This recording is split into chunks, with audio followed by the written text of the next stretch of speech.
In the 1920s, the United States was in a time of cultural uprising due to economic strength and consumerism. The American citizens were at a high point in the country's existence, until buying margin occurred. The banks failed and the stock market crashed, plunging the United States into the worst economic depression of all time. Almost everyone was affected by this sudden drop-off in life quality. It was one of the worst disasters the U.S. had experienced.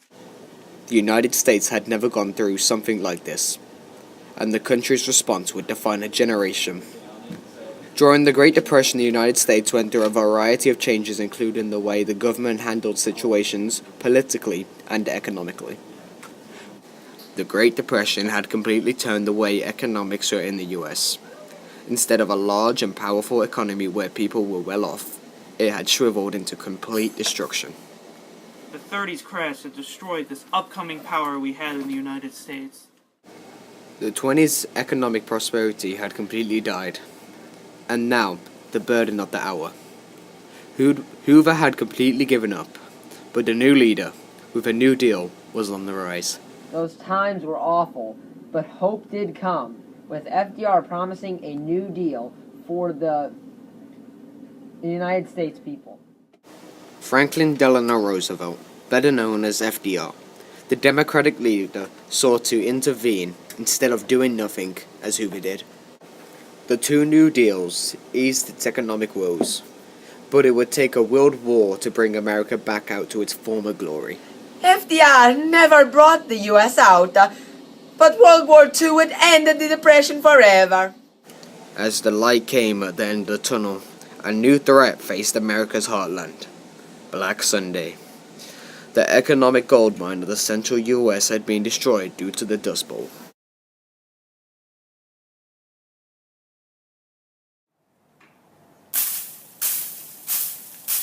What is this place?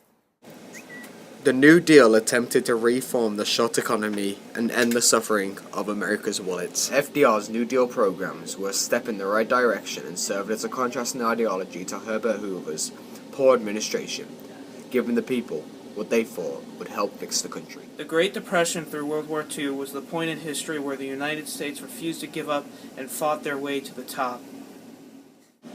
FDR's first New Deal differed to the second. The first focused primarily on the first of his three R's, relief. This stage was to provide relief for the American citizens as well as for the economy. The remaining R's, recovery and reform, came during FDR's second New Deal during his second term.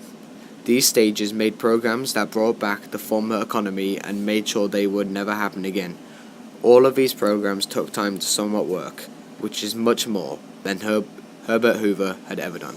To the American people, Herbert Hoover was a villain who did nothing to help, only to hurt. The happy-go-lucky days of the 20s ended in a horrific stop. Luxury, fun, and vanity turned into poverty, pain, and the death of pride. More than 25% of America's population was unemployed.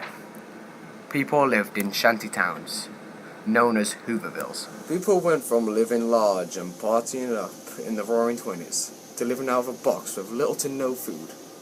The difference is substantial. Screw Hoover. He's the reason why everything's so bad. A beneficial change during the period was FDR's fireside chats over the radio. The fireside chats were exactly what the people wanted: a glimpse of hope, and for once, presidential compassion. My friends, I want to talk for a few minutes with the people of the United States about banking. To talk with the comparatively few who understand the mechanics of banking, but more particularly with the overwhelming majority of you who use banks for the making of deposits and the drawing of checks. It really meant a lot to me, growing up, when FDR would get on the radio. He would tell it to you like it was, while serving as a beacon of hope. He really did a lot more than that joke, Herbert Hoover. Another positive change was the resurgence of labor unions. Previously hated, the unions gained ground during the Depression. They were for the worker. Anything the people could do to make money, they did or supported. I should be getting paid more for the job I do. I'm pro-labor union. One of the major driving forces behind support for the Depression was Eleanor Roosevelt, FDR's wife and the First Lady. She pushed FDR to support the people first because she firmly believed in the minority. Eleanor Roosevelt, to some people, was the real president of the United States, as she influenced almost all of the presidential decisions. Eleanor was a beacon of hope to all women during the time, and her influence can be seen in the woman's rise during World War II. Eleanor! Eleanor! Eleanor!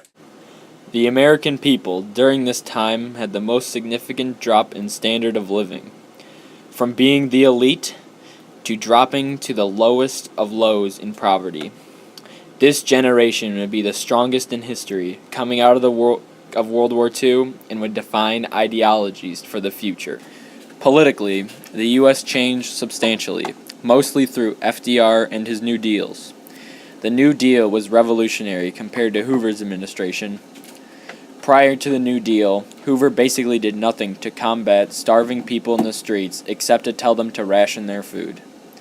FDR's election created a break in business-minded Republican presidents and created a 4-year-long reign of one Democratic president, which had never been done before. The acts that FDR took to become a president for 4 years was an unprecedented event at the time. His 4 terms influenced the 21st Amendment, which stated a president could only serve 2 terms. All these other presidents out here, they're only serving 2 terms max. I served 4. FDR's New Deal helped reestablish the government and economy through specific programs like the Civilian Conservation Corps, which helped people get jobs, the FSLA, which regulated child labor, SSA, or Social Security Act, the FHA, or Federal Housing Administration, and the WPA, or Works Progress Administration. All of these programs and more helped begin to drag the United States out of the Depression. Although controversial, the programs implemented were beneficial and changed the way the United States handled economic situations. The New Deal did not come without controversy, as court packing occurred. FDR would pack the courts with Democrats to ensure his programs would pass. Although great, FDR could not escape the controversy like all other previous presidents. Many opponents opposed FDR's New Deal, including Huey Kingfish Long. He argued that the U.S. government did not do enough for the American people. He promised that if he were president, he would give families over $40,000 every year. But he was assassinated before the election. Huey's plan was a great to the people. It's what the people wanted. Shame he had to pass away. FDR took some of Long's ideas and implemented them into the Social Security Act. FDR was one of the most influential politicians, presidents, and world leaders of the time and should be remembered for his empowering legacy. Overall, the Great Depression brought many economic, social, and political changes that helped lighten the Depression. Although World War II was needed to ultimately bring the U.S. and world out of depression, the Depression left a major impact on the role of U.S. government and the role of U.S. government in American lives.